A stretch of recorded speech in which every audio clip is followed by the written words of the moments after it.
विशेषकर जो टोबैगो प्रधानमंत्री जी व उनके साथ आए वरिष्ठ अधिकारी जो हमारे अतिथि के रूप में भारत की यात्रा पर हैं, का स्वागत करती हूँ।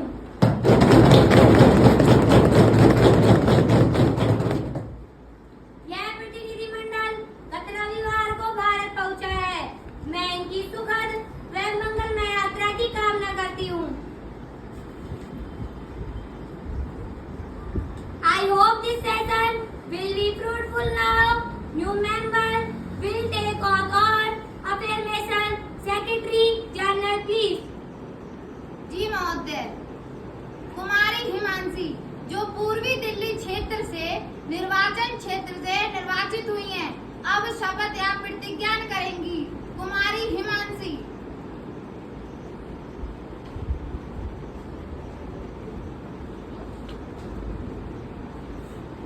महोदय, आप शपथ लेंगी या प्रतिज्ञा करेंगी? मैं शपथ ग्रहण करूंगी। आप किस भाषा में शपथ ग्रहण करेंगी? हिंदी में श्रीमान।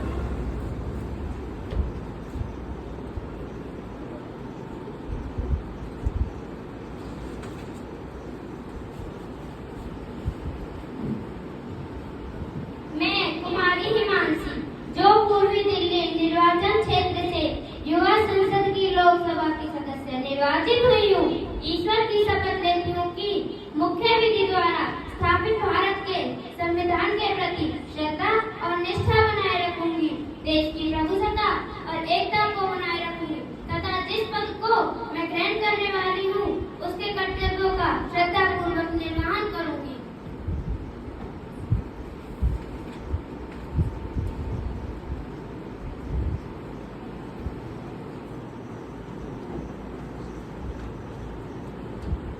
Congratulations, thank you.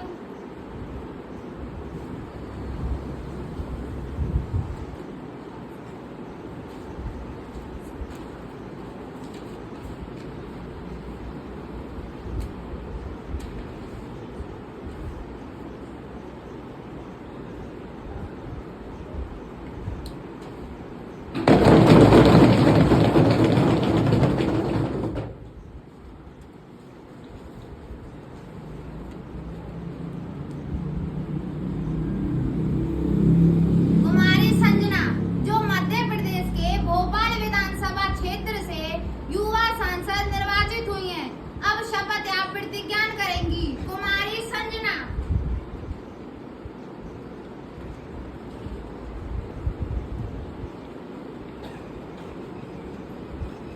महोदय, आप शपथ लेंगी या प्रतिज्ञा करेंगी?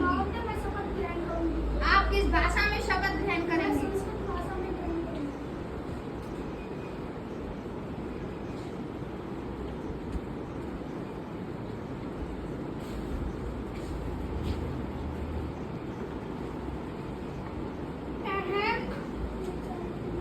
अहम सुश्री राष्ट्रीय युवा संसदस्य लोकसभाया सदस्य रूपेण निर्वाचिता परमेश्वरस्य नाम्ना शपे यदं विधिना स्थापितं भारतस्य संविधानं प्रति सत्यं श्रद्धां निष्ठां च धारिसे यदं भारतस्य सम्पूर्ण प्रभुत्व संपन्नताम् अखण्डतां रक्षयिष्यामि तथा यत् पदं ग्रहीतुम् अहम् उद्युक्तस्मि तस्य कर्तव्यानि श्रद्धापूर्वक निर्वक्ष्यामि।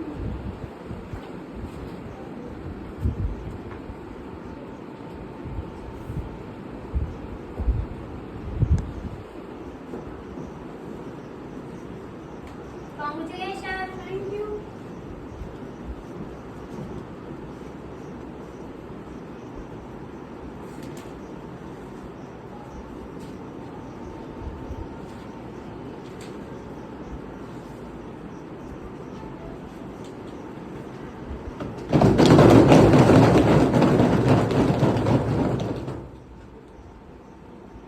कुमारी भगवती जो हरियाणा के गुड़गांव क्षेत्र से युवा सांसद निर्वाचित हुई हैं, अब शपथ या प्रतिज्ञा करेंगी। कुमारी Bhagwati.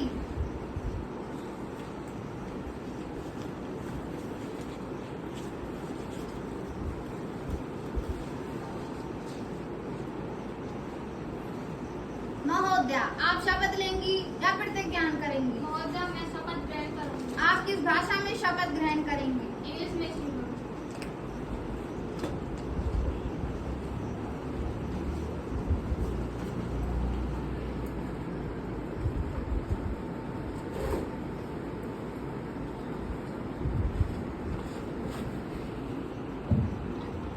I, Bhagavati, having been just Speaker of this House, do solemnly affirm that I will bear true faith and allegiance to the Constitution of India, as by lay established that I will uphold the sovereignty and integrity of India, and that I will faithfully and conscientiously discharge the duty of the office upon which I am about to enter. Jai Hind, Jai Bharat. ये prime minister नहीं तो आप जाओ मंत्रालय में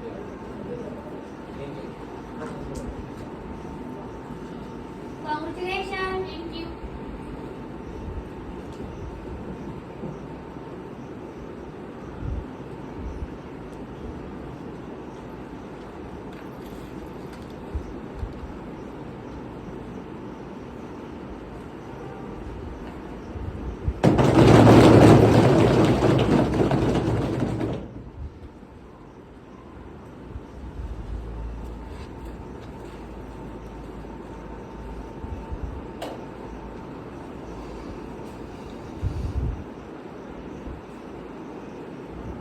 माननीय सदस्यगण, मुझे अत्यंत दुख के साथ इस सदन को सूचित करना पड़ रहा है कि हाल ही में पहलगाम में हुए कायराना आतंकी हमले में जान गंवाने वाले 26 बेगुनाह नागरिकों के निधन पर यह सदन गहरा दुख व्यक्त करता है।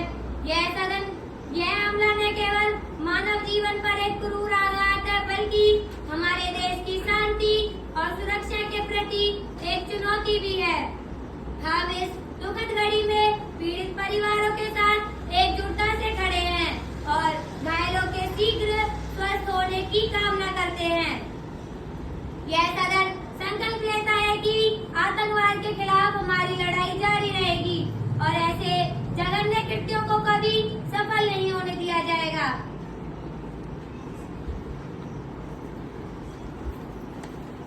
अध्यक्ष महोदया, मैं इस हमले की कड़ी निंदा करती हूँ कि पहलगाम में हुए आतंकी हमले से मेरा हृदय अत्यंत व्यथित है।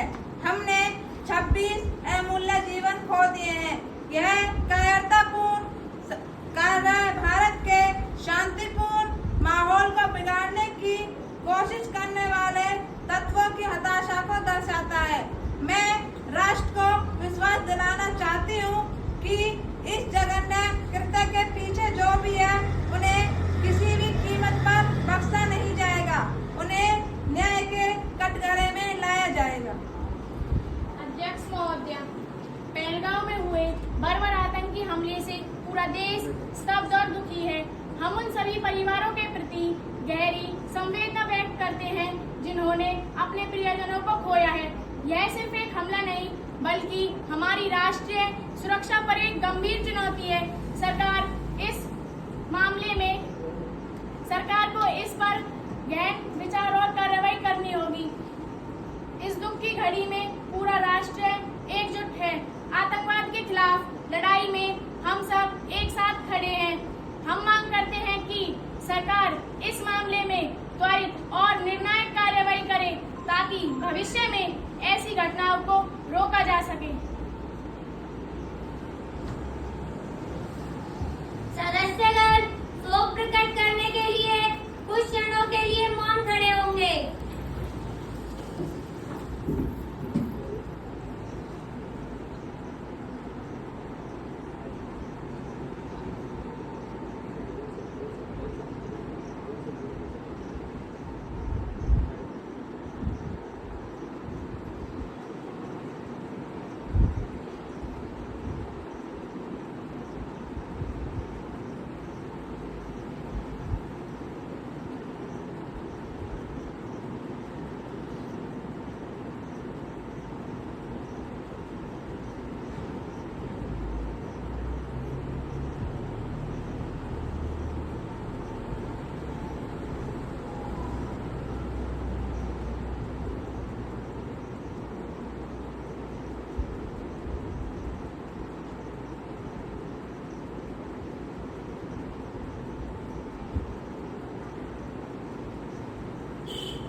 जो कि कुमारी छाया जी हैं।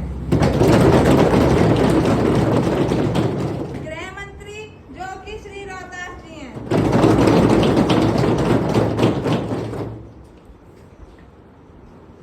माननीय सदस्यगण, अब हम प्रश्नकाल शुरू करते हैं। प्रश्न संख्या 101, युवा सांसद कुमारी प्रिया।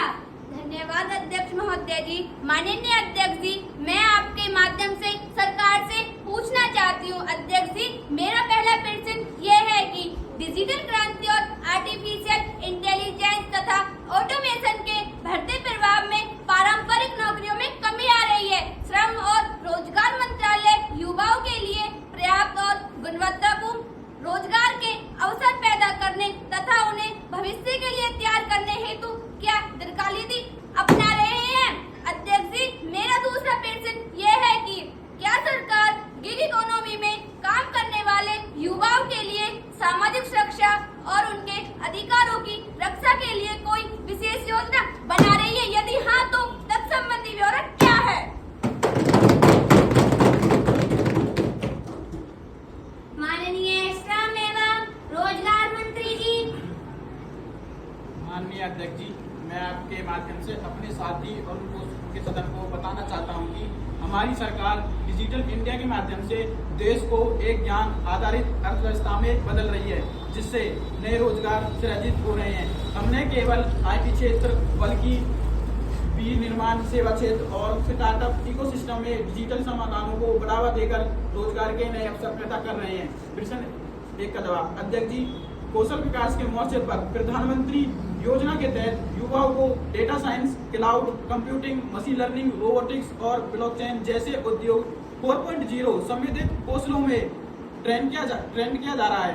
हमने आईटीआई और जन शिक्षण संस्थानों का आधुनिकीकरण भी किया है ताकि वे आधुनिक तकनीक के अनुरूप में ट्रेनिंग दे सकें। प्रश्न 2 का जवाब। अध्यक्ष जी, गिग इकोनॉमी के बढ़ते महत्व को स्वीकार करते हुए हमने श्रम संहिताओं में संशोधन किए हैं जो गिग वर्कर्स के लिए सामाजिक सुरक्षा योजना का प्रावधान करते हैं।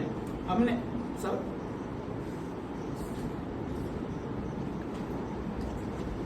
राष्ट्रीय करियर सेवा पोर्टल को भी मजबूत किया गया है ताकि युवाओं को नौकरी अवसरों और करियर मार्गदर्शन से जोड़ सकें। हमारा लक्ष्य एक लचीला कुशल भविष्य को तैयार कार्यबल बनाना है। धन्यवाद।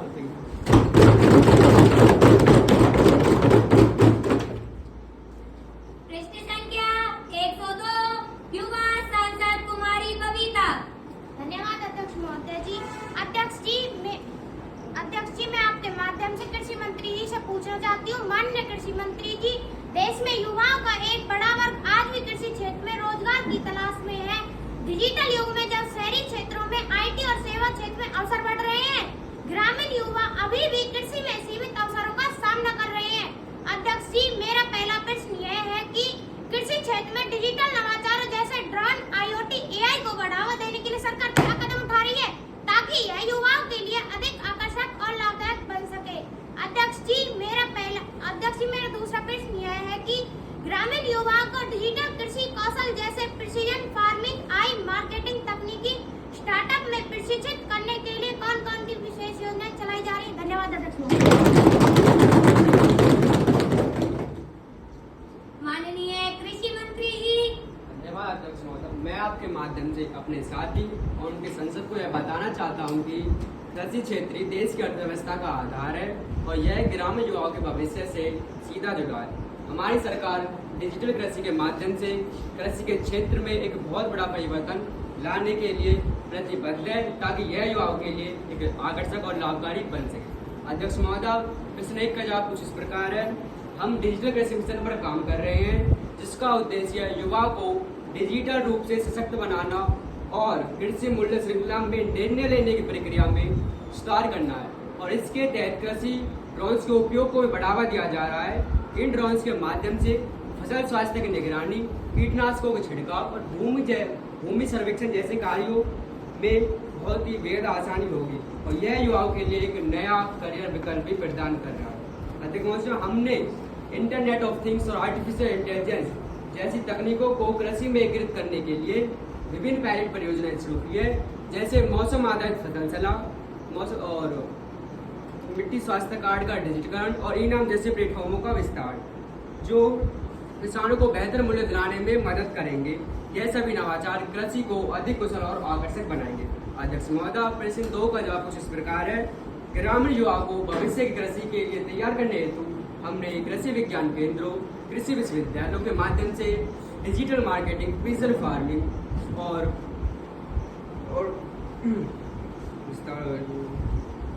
इनाम जैसे प्लेटफॉर्म का विस्तार किया है, जो किसानों को बेहतर मूल्य दिलाने में मदद करेंगे। यह सभी नवाचार कृषि को अधिक कुशल और आकर्षक बनाएंगे। हमारा ध्यान युवाओं को केवल पारंपरिक खेल सिखाने पर नहीं है, बल्कि उन्हें भविष्य की कृषि तकनीकी के क्षेत्र में कौशल प्रदान करने पर है, जिससे वे कृषि में रोजगार के नए अवसर पैदा कर सके। यह विभिन्न कौशल विकास कार्यक्रमों में कृषि आधारित मॉडल भी जोड़े जा रहे हैं। धन्यवाद अध्यक्ष महोदय।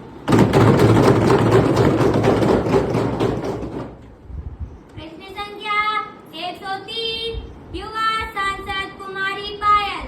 धन्यवाद अध्यक्ष महोदय जी। माननीय अध्यक्ष महोदय जी, मैं आपके माध्यम से शिक्षा मंत्री जी से पूछना चाहती हूँ कि डिजिटल शिक्षा के बढ़ते प्रचलन के बावजूद ग्रामीण और शहरी क्षेत्रों के बीच की शिक्षा की गुणवत्ता को असमानता रूप से कम करने के लिए सरकार क्या कदम उठा रही है? माननीय शिक्षा मंत्री जी। धन्यवाद अध्यक्ष महोदय जी। माननीय अध्यक्ष महोदय जी, मैं अपने साथी द्वारा किए गए प्रश्न का उत्तर देने से पहले सोहनलाल द्विवेदी की कविता से कुछ पंक्तियां कहना चाहूंगी। लहरों से डरकर कभी नौका पार नहीं होती, कोशिश करने वालों की हार नहीं होती। नन्ही चींटी जब दाना लेकर चलती है, चढ़ती दीवारों से 100 बार फिसलती है। आखिर उसकी मेहनत बेकार नहीं होती, कोशिश करने वालों की हार नहीं होती। कुछ किए बिना ही जय जयकार नहीं होती, जय जयकार नहीं होती। मंत्री जी, शेषाइयों से काम नहीं चलेगा, कृपया आंकड़ों में बात कीजिए। माननीय सदस्य, कृपया करके आप बैठ जाइए, आपको बोलने का मौका दिया जाएगा। माननीय अध्यक्ष महोदय जी, मैं आपके माध्यम से अपने साथी को बताना चाहूंगी कि माननीय सदस्य सरकार इस असमानता को पाटने में प्रतिबद्ध है और हमने राष्ट्रीय डिजिटल शिक्षा पोर्टल लॉन्च किया है, जो गुणवत्तापूर्ण ई सामग्री प्रदान करता है। और साथ ही ज्ञानदीप कार्यक्रम के तहत सभी ग्रामीण स्कूलों में स्मार्ट क्लासरूम और प्रशिक्षित शिक्षकों की व्यवस्था की जा रही है।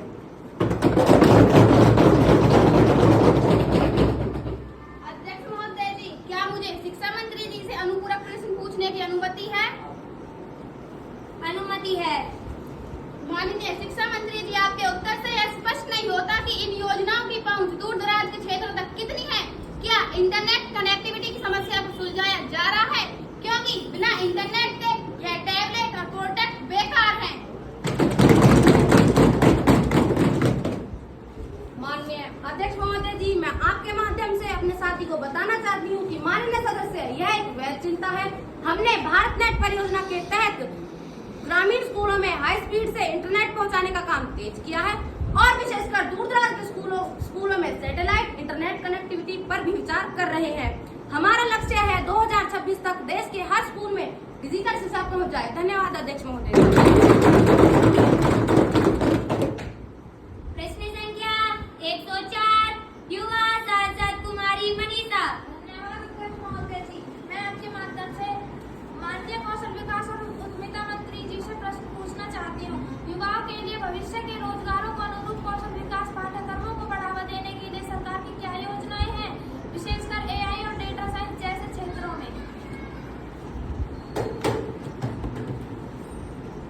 माननीय कौशल विकास एवं उद्यमिता मंत्री जी। धन्यवाद अध्यक्ष महोदय। मैं आपके माध्यम से अपने साथियों और सदन को बताना चाहती हूँ कि माननीय सदस्य का यह प्रश्न महत्वपूर्ण है। सरकार ने स्किल इंडिया 2.0 कार्यक्रम के तहत फ्यूचर स्किल प्राइम शुरू किया है, जो युवाओं को AI, मशीन लर्निंग, रोबोटिक्स और डाटा एनालिटिक्स जैसे उभरते क्षेत्रों में प्रशिक्षित कर रहा है। हमने उद्योग जगत के साथ मिलकर ऐसे पाठ्यक्रम तैयार किए हैं ताकि कौशल और रोजगार के बीच की खाई को पाटा जा सके। धन्यवाद अध्यक्ष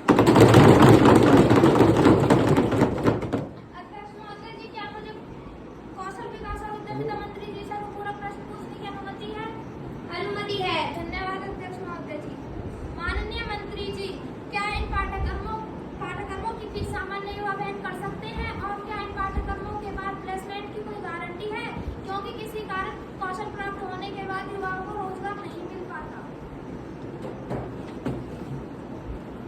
माननीय कौशल विकास एवं उद्यमिता मंत्री जी। धन्यवाद अध्यक्ष महोदय। माननीय सदस्य, हमने एक पाठ्यक्रमों के लिए सब्सिडी का प्रावधान किया है ताकि ये सभी के लिए सुलभ हो। साथ ही हमने राष्ट्रीय प्लेसमेंट पोर्टल लॉन्च किया है जो प्रशिक्षित युवाओं को सीधा उद्योगों से जोड़ता है। पिछले वर्ष 80% से अधिक प्रशिक्षित युवा को रोजगार मिला है और हम इस आंकड़े को बेहतर बनाने के लिए प्रतिबद्ध हैं। धन्यवाद अध्यक्ष महोदय। प्रश्न संख्या 105 युवा सांसद कुमारी पूजा। धन्यवाद अध्यक्ष महोदय जी। अध्यक्ष जी, मैं आपके माध्यम से स्वास्थ्य परिवार कल्याण मंत्री जी से कुछ पूछना चाहती हूँ। माननीय मंत्री जी, माननीय स्वास्थ्य एवं परिवार कल्याण मंत्री जी, डिजिटल युग में युवाओं में बढ़ते मानसिक स्वास्थ्य मुद्दों जैसे डिप्रेशन और एंजाइटी से निपटने के लिए सरकार ने क्या ठोस रणनीति बनाई है?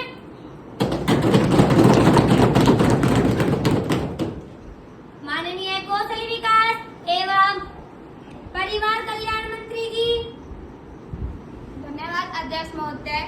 माननीय सदस्य, सरकार युवाओं के मानसिक स्वास्थ्य को लेकर गंभीर है। हमने मानसिक स्वास्थ्य हेल्पलाइन नंबर 1800123456 शुरू की है और स्कूलों तथा कॉलेजों में मनोवैज्ञानिक परामर्श केंद्र स्थापित किए जा रहे हैं। सशक्त भारत अभियान के तहत जागरूकता कार्यक्रम भी चलाए जा रहे हैं।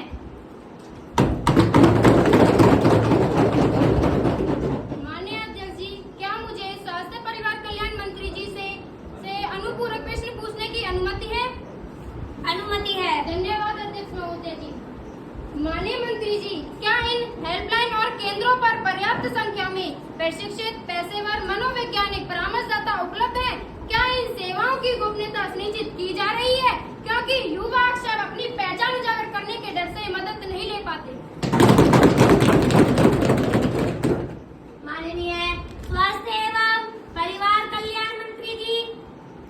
माननीय सदस्य, हम प्रशिक्षित पेशेवरों की संख्या को बढ़ाने के लिए लगातार काम कर रहे हैं और विश्वविद्यालयों में मिलकर नए पाठ्यक्रम शुरू कर रहे हैं। गोपनीयता हमारी सर्वोच्च प्राथमिकता है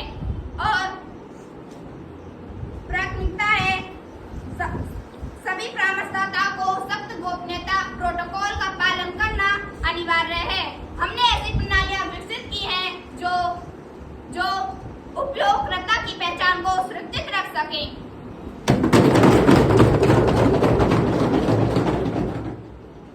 प्रश्न संख्या 106 युवा सांसद कुमारी माधुरी।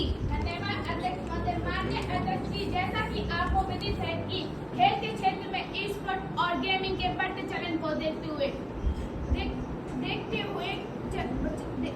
क्या सरकार इसे एक वैध करियर विकल्प के रूप में बढ़ावा देने और इसमें रोजगार के अवसर पैदा करने के लिए सरकार क्या कदम उठा रही है? प्रश्न एक, डिजिटल प्लेटफॉर्म युवा द्वारा ऑनलाइन जुए सट्टेबाजी की बढ़ती को रोकने और इसके हानिकारक प्रभावों से बचाने के लिए सरकार क्या उपाय कर रही है? डिजिटल प्लेटफॉर्म का उपयोग करके खेलों को बढ़ावा देने और इसमें रोजगार के अवसर पैदा करने के लिए सरकार क्या उपाय कर रही है? प्रश्न 2, क्या ऑनलाइन कोचिंग और ट्रेन के लिए कोई योजना है जिससे दूर क्षेत्रों की युवाओं की उच्च सक्रिय प्रतिशत प्राप्त हो सके? धन्यवाद। माननीय खेल मंत्री जी। धन्यवाद अध्यक्ष जी। अध्यक्ष जी, मैं अपने साथी से पूर्णतः सहमत हूँ कि ई स्पोर्ट्स और गेमिंग वैश्विक स्तर पर एक बड़ा उद्योग बन गया है और भारत में भी इसकी अपार संभावनाएं हैं। सरकार इसे खेल के एक वैध रूप के रूप में मान्यता देती है और इसे बढ़ावा देने के लिए कार्य कर रही है। हम ई स्पोर्ट्स इकोसिस्टम को विकसित करने के लिए हितधारकों के साथ मिलकर काम कर रहे हैं, जिसमें टूर्नामेंट का आयोजन, प्रशिक्षण सुविधाओं का विकास और रोजगार के अवसर पैदा करना शामिल है। यह न केवल युवाओं को मनोरंजन प्रदान करेगा बल्कि उन्हें एक सफल करियर बनाने का अवसर भी देगा। अध्यक्ष जी, प्रश्न 1 का जवाब, ऑनलाइन जुए और सट्टेबाजी की लत एक गंभीर चिंता का विषय है। सरकार इसे रोकने के लिए सक्रिय कदम उठा रही है। हम जागरूकता अभियान चला रहे हैं। और संबंधित मंत्रालयों के साथ मिलकर ऐसे प्लेटफॉर्मों पर नियमन और नियंत्रण के लिए कानूनी ढांचा तैयार कर रहे हैं। अध्यक्ष जी, प्रश्न 2 का जवाब। डिजिटल प्लेटफॉर्म का उपयोग करके खेल के क्षेत्र में नवाचार को बढ़ावा दिया जा रहा है। हम ऑनलाइन स्पोर्ट्स कोचिंग प्लेटफॉर्म को बढ़ावा दे रहे हैं, जिससे दूर दराज के क्षेत्र के युवा भी देश के सर्वश्रेष्ठ प्रशिक्षकों से सीख सकें। खेलो इंडिया जैसी पहल के माध्यम से हम डिजिटल उपकरणों का उपयोग करके युवा प्रतिभाओं की पहचान और उन्हें ट्रैक कर रहे हैं। धन्यवाद अध्यक्ष जी। प्रश्न संख्या 107 युवा सांसद कुमारी वर्षा। धन्यवाद अध्यक्ष महोदय जी। माननीय अध्यक्ष जी, मैं आपके माध्यम से महिला एवं बाल विकास मंत्री जी से पूछना चाहती हूँ कि डिजिटल युग में युवा लड़कियों और महिलाओं को सशक्त बनाने के लिए मंत्रालय द्वारा कौन से कौशल विकास कार्यक्रम चलाए जा रहे हैं जो उन्हें रोजगार के लिए तैयार कर सके, जैसे कोडिंग, डिजिटल मार्केटिंग। अध्यक्ष जी, मेरा पहला प्रश्न ये है कि क्या डिजिटल प्लेटफॉर्म का उपयोग महिला उद्यमियों को बढ़ावा देने और उन्हें बाजार से जोड़ने के लिए किया जा रहा है? अध्यक्ष जी, मेरा दूसरा प्रश्न ये है कि बच्चों और युवा लड़कियों को ऑनलाइन खतरों जैसे साइबर बुलिंग, ऑनलाइन शोषण, अनुचित सामग्री से बचाने के लिए मंत्रालय क्या कदम उठा रहा है? अध्यक्ष जी, मेरा तीसरा प्रश्न ये है कि क्या साइबर सुरक्षा के बारे में जागरूकता अभियान चलाया जा रहा है और क्या इन मुद्दों पर रिपोर्टिंग और सहायता के लिए कोई विशेष हेल्पलाइन या तंत्र मौजूद है? धन्यवाद अध्यक्ष माननीय महिला एवं बाल विकास मंत्री जी। धन्यवाद अध्यक्ष महोदय। हम नारी शक्ति को डिजिटल युग में सशक्त बनाने के लिए विविध कौशल विकास कार्यक्रमों को बढ़ावा दे रहे हैं। महिला ईआर जैसे प्लेटफॉर्म महिला उद्यमियों को अपने उत्पादों को अवसर प्रदान कर रहे हैं। हम डिजिटल कौशल जैसे कोडिंग, वेब डिजाइनिंग और मार्केटिंग के लिए प्रशिक्षित कार्यक्रम भी चला रहे हैं, जिससे उनकी रोजगार अवसर बेहतर बढ़ सके। अध्यक्ष जी, मेरे पहले प्रश्न का जवाब। महिला स्व सहायता समूह को भी डिजिटल लेनदेन और ऑनलाइन मार्केटिंग के लिए प्रशिक्षित किया जा रहा है, जिससे उनकी आर्थिक आत्मनिर्भरता बढ़ सकती है। अध्यक्ष जी, मेरे प्रश्न नंबर 2 का जवाब। बच्चों के लिए युवा चाइल्ड लाइन इंडिया 1098 एक महत्वपूर्ण हेल्पलाइन है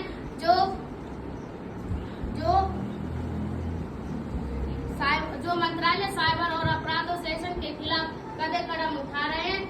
अध्यक्ष जी, मेरे प्रश्न नंबर 3 का जवाब। बच्चों के लिए चाइल्ड लाइन इंडिया 1098 एक महत्वपूर्ण हेल्पलाइन है जो ऑनलाइन सेशन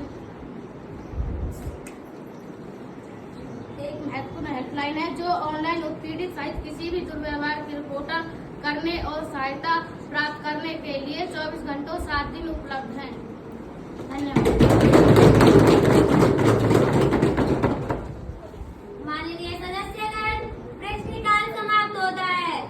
माननीय सभासदों, अब हम शून्यकाल शुरू करेंगे। जिन माननीय सदस्यों ने अपनी बात रखने के लिए शून्यकाल के तहत नोटिस किया है, वे कृपया संक्षिप्त में अपने मुद्दे प्रस्तुत करें। युवा सांसद कुमारी अक्षरा। धन्यवाद अध्यक्ष महोदय। मैं सदन का ध्यान इस गंभीर मुद्दे की ओर आकर्षित करना चाहती हूँ कि देश के ग्रामीण और शहरी दोनों क्षेत्रों में डिजिटल कौशल के प्रशिक्षण की गुणवत्ता में बड़ा अंतर है। कौशल विकास और उद्यमिता मंत्रालय तथा शिक्षा मंत्रालय यह सुनिश्चित करने के लिए क्या कदम उठा रहे हैं कि सभी युवाओं को, विशेषकर वंचित पृष्ठभूमि के लोगों को ऊंचे गुणवत्ता वाले डिजिटल कौशल प्रशिक्षण तक समान पहुंच मिले। क्या प्रशिक्षण युवाओं को वास्तविक रोजगार मिल रहा है और इस पर सरकार का डेटा क्या कहता है?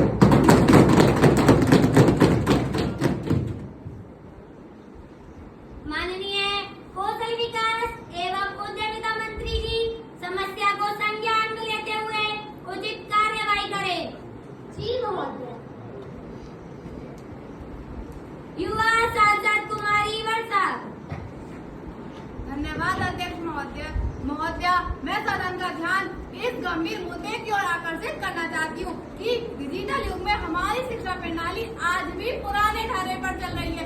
क्या शिक्षा मंत्रालय देश के हर स्कूल और कॉलेज में डिजिटल इंटरनेट कंप्यूटर सुनिश्चित करने और शिक्षकों को डिजिटल शिक्षण विधियों में प्रशिक्षित करने के लिए कोई समयबद्ध योजना बना रहा है ताकि हमारे युवा विश्व से डिजिटल शिक्षा प्राप्त कर सके।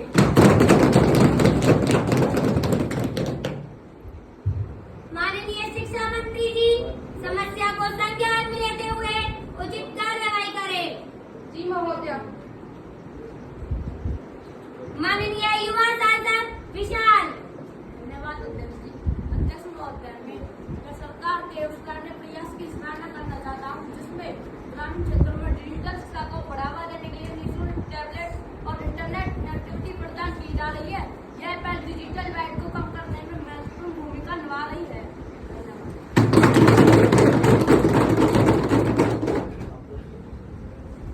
युवा सांसद राज। धन्यवाद अध्यक्ष महोदय जी।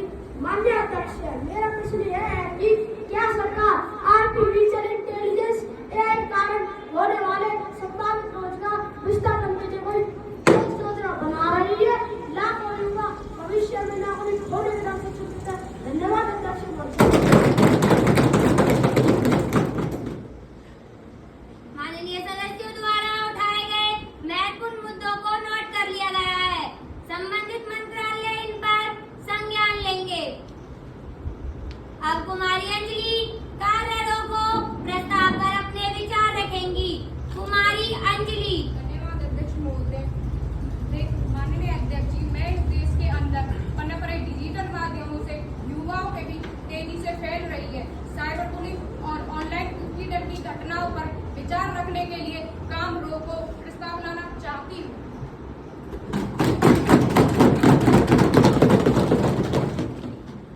जो युवा सांसद डिजिटल माध्यमों से युवाओं के बीच तेजी से फैल रही साइबर बुलिंग और ऑनलाइन उत्पीड़न की घटनाओं पर काम रोको प्रस्ताव लाने के पक्ष में है, वो हाँ कहें। हाँ। माननीय अध्यक्ष जी, मैं इस सदन का ध्यान उस गंभीर की ओर से आकर्षित करना चाहती हूँ जहाँ हमारे युवा ऑनलाइन उत्पीड़न के शिकार हो रहे हैं। यह स्थिति इतनी बेकरार है कि शिकार हो रहे हैं। यह न केवल उनके मानसिक स्वास्थ्य को गंभीर रूप से प्रभावित कर रहे हैं बल्कि उनके एकात्मिक प्रदर्शन और सामाजिक जीवन को भी तबाह कर रहे हैं। यह स्थिति इतनी बेकरार है कि सरकार इस पर गंभीरता से ध्यान नहीं दे रही और हमारे युवाओं को असुरक्षित छोड़ दिया गया है।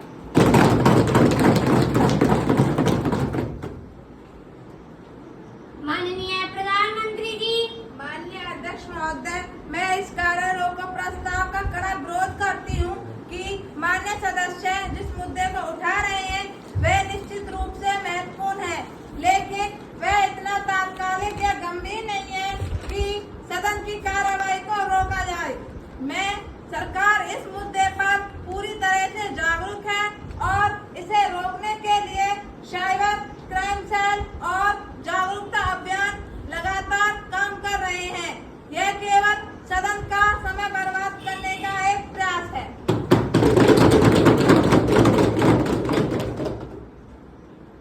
जो युवा सांसद इस प्रस्ताव के पक्ष में है, वे हाँ कहें। हाँ।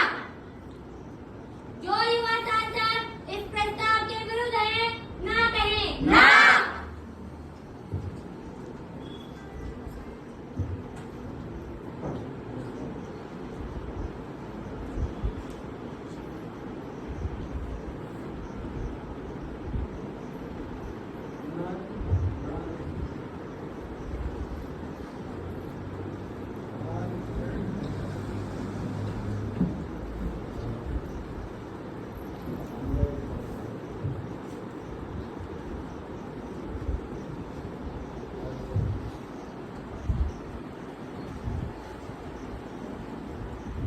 माननीय सदस्यगण, मैं समझती हूँ ना का बहुमत है, ना का बहुमत है, ना का बहुमत है। अतः काम रोको प्रस्ताव अस्वीकार किया जाता है।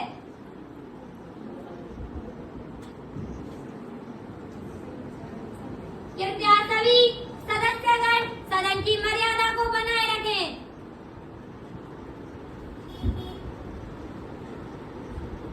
अब संबंधित मंत्रीगण सदन के पटल पर महत्वपूर्ण कागजात रखेंगे। माननीय अध्यक्ष महोदय जी, मैं डिजिटल शिक्षा के विस्तार पर वार्षिक रिपोर्ट 2024-25 ऑनलाइन पाठ्यक्रमों के विनियम हेतु नए नियम सदन के पटल पर रखती हूँ।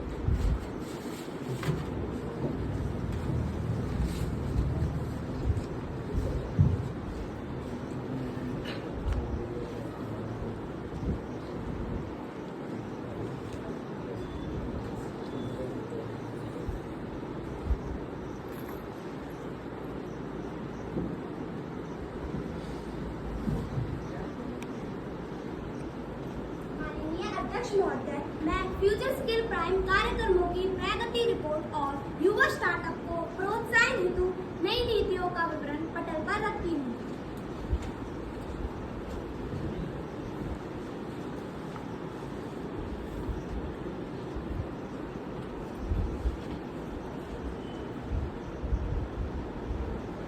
धन्यवाद अध्यक्ष।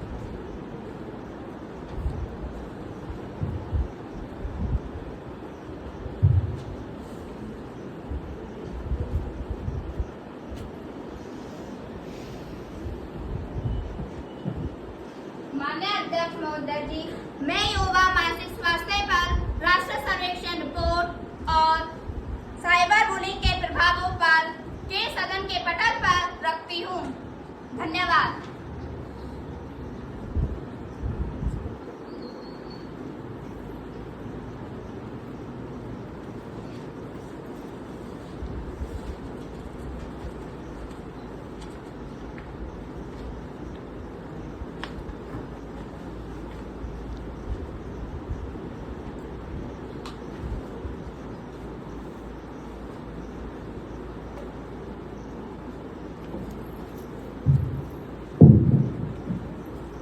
रखे गए कागजात सदन के रिकॉर्ड का हिस्सा बन जाएंगे। मुझे राज्यसभा से एक संदेश प्राप्त हुआ है।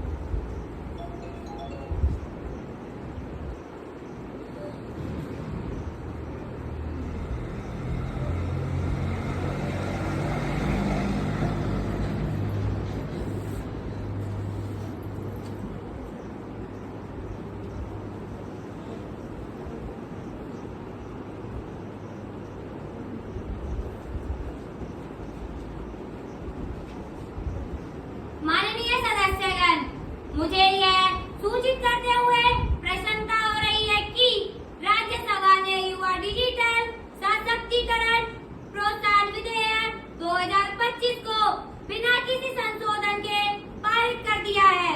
यह विधेयक अब राष्ट्रपति की स्वीकृति के लिए भेजा जाएगा।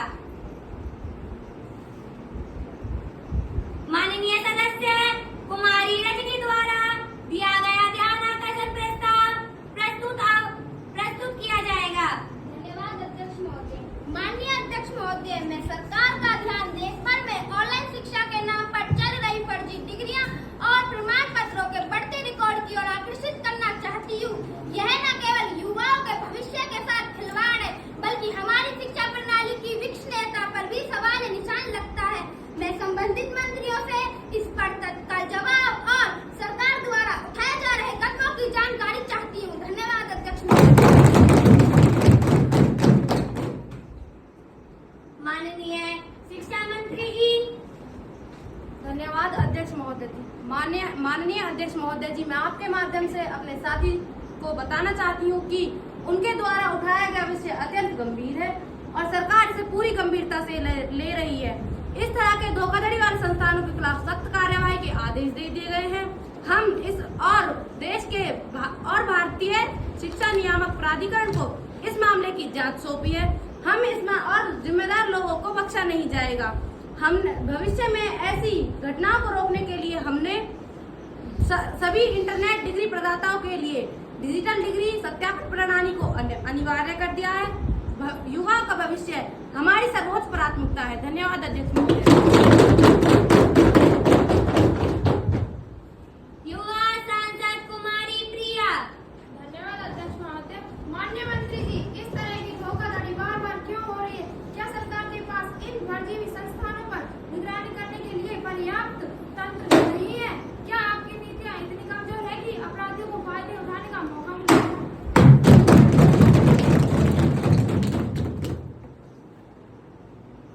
माननीय शिक्षा मंत्री जी। धन्यवाद अध्यक्ष महोदय जी। माननीय सदस्य, हम लगातार अपनी निगरानी प्रणाली को मजबूत कर रहे हैं। यह एक निरंतर चुनौती है और हम सभी हितधारकों के साथ मिलकर काम कर रहे हैं और हम इस मामले की पूरी जांच कर रहे हैं और दोषियों के खिलाफ कठोर कार्यवाही करेंगे। धन्यवाद। माननीय सदस्यगण, ध्यान आकर्षण प्रस्ताव पर चर्चा समाप्त होती है। अब हम युवा डिजिटल सशक्तिकरण और सुरक्षा विधेयक 2025 पर विचार विमर्श करेंगे।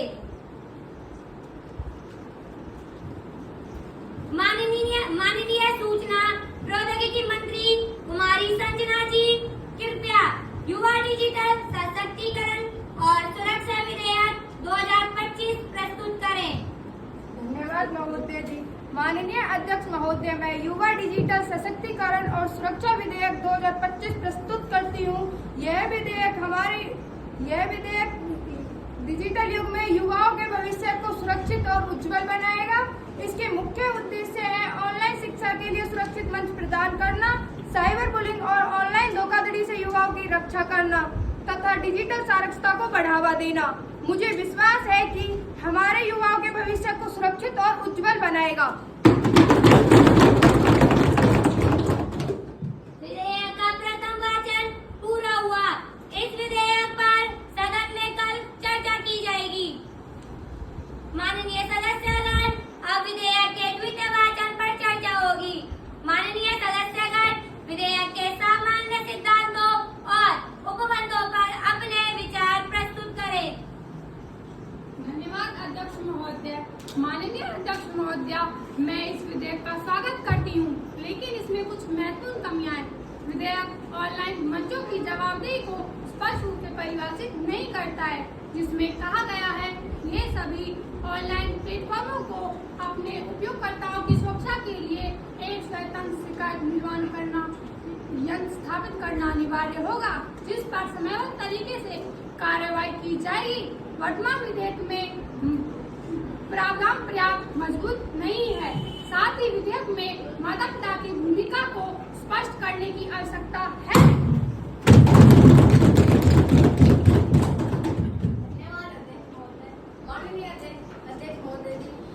माननीय सदस्य की चिंताएं निराधार है। विधेयक में पहले से ही पर्याप्त प्रावधान है जो ऑनलाइन प्लेटफॉर्म को जवाबदेह ठहराते हैं। धारा 5 में विस्तृत नियम बनाने का प्रावधान है जो इस तंत्र को मजबूत करेगा।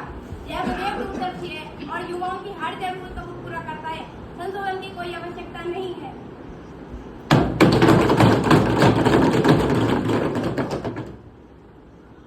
माननीय सदस्यों के विचार सुने गए। क्या कोई अन्य सदस्य इस पर टिप्पणी करना चाहता है?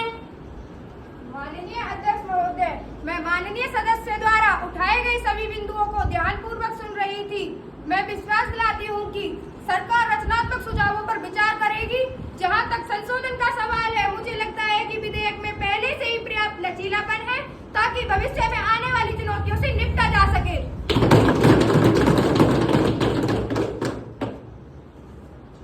द्वितीय वाचन पर चर्चा समाप्त हुई। सदन विधेयक की धारा 5 में प्रस्तुत संशोधन को अस्वीकार किया जाता है। माननीय सदस्यगण, विधेयक के तृतीय वाचन पर चर्चा होगी। क्या कोई माननीय सदस्य विधेयक को पारित करने के संबंध में कोई अंतिम विचार प्रस्तुत करना चाहता है? माननीय अध्यक्ष महोदय, हमारी पार्टी कुछ संशोधनों के बावजूद इस विधेयक का समर्थन करती है, क्योंकि यह युवाओं के भविष्य के लिए आवश्यक है। हालांकि इसमें कुछ कमजोरियां अभी भी मौजूद हैं, जिन पर भविष्य में ध्यान देने की आवश्यकता है।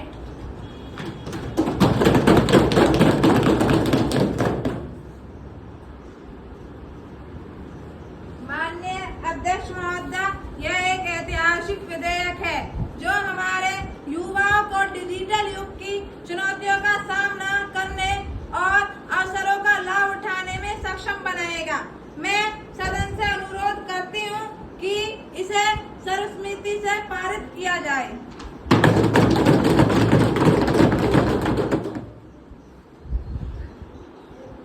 प्रश्न यह है कि युवा डिजिटल सशक्तिकरण और सुरक्षा विधेयक 2025 पारित किया जाए।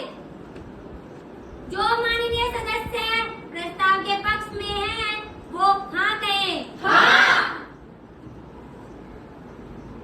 जो माननीय सदस्य प्रस्ताव के विरुद्ध है, ना कहें।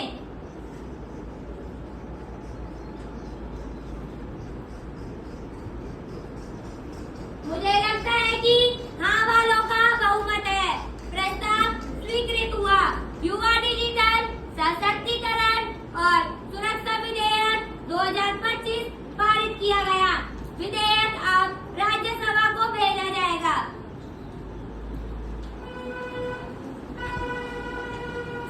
माननीय सदस्यगण, आज की युवा संसद की कार्यवाही अत्यंत सफल और सार्थक रही। हमने शपथ ग्रहण से लेकर महत्वपूर्ण विधेयकों पर चर्चा तक संसदीय प्रक्रियाओं के हर पहलू को समझा। डिजिटल युग में युवाओं का भविष्य है। शिक्षा, रोजगार और मानसिक स्वास्थ्य पर प्रभाव जैसे महत्वपूर्ण पहलू को समझा। यह दर्शाता है कि हमारे युवा कितने जागरूक और जिम्मेदार हैं।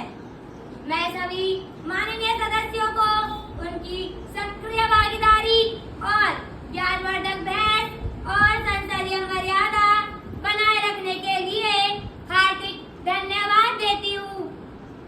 मुझे विश्वास है कि भविष्य में आप सभी देश के निर्माण में महत्वपूर्ण भूमिका निभाएंगे। सदन की कार्यवाही अब समाप्त होती है।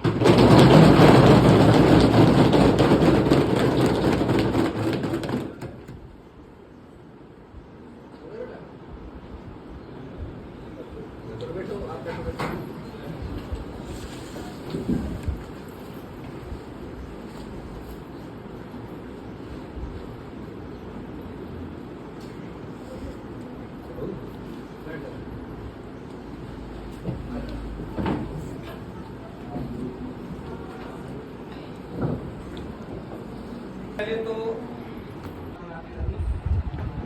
जगदीश जाखड़ सर बहुत मेहनती है और बार बार इस प्रोग्राम को लेकर बहुत ज्यादा चिंतित है। वो चाहते हैं कि जिस उद्देश्य के लिए प्रोग्राम रखा गया है, ये वो प्रोग्राम उस उद्देश्य को प्राप्त करे। बच्चों, ये जो प्रोग्राम रखा गया है, ये फर्स्ट सेकंड थर्ड आने के लिए नहीं रखा गया है, जीतने के लिए नहीं रखा गया। सरकार का जो उद्देश्य है कि जो हमारे युवा बच्चे हैं, जो आगे चलकर मंत्री और सांसद बनेंगे, उनको संसद की सारी कार्रवाई की जानकारी हो, क्योंकि आप ही देश का भविष्य हैं और आपको ही जाकर एक्चुअल में उस संसद में बैठना है। तो आपको अभी से वो चीजें सिखाई जा रही है कि कैसे एक आदर्श संसद हम वहां बड़े होकर चलाएंगे। क्योंकि हम देखते हैं कई बार संसद में ऐसे रूप देखने को मिलते हैं एक्चुअल में कि जो शर्मसार कर देते हैं देश को। तो लगातार जो युवा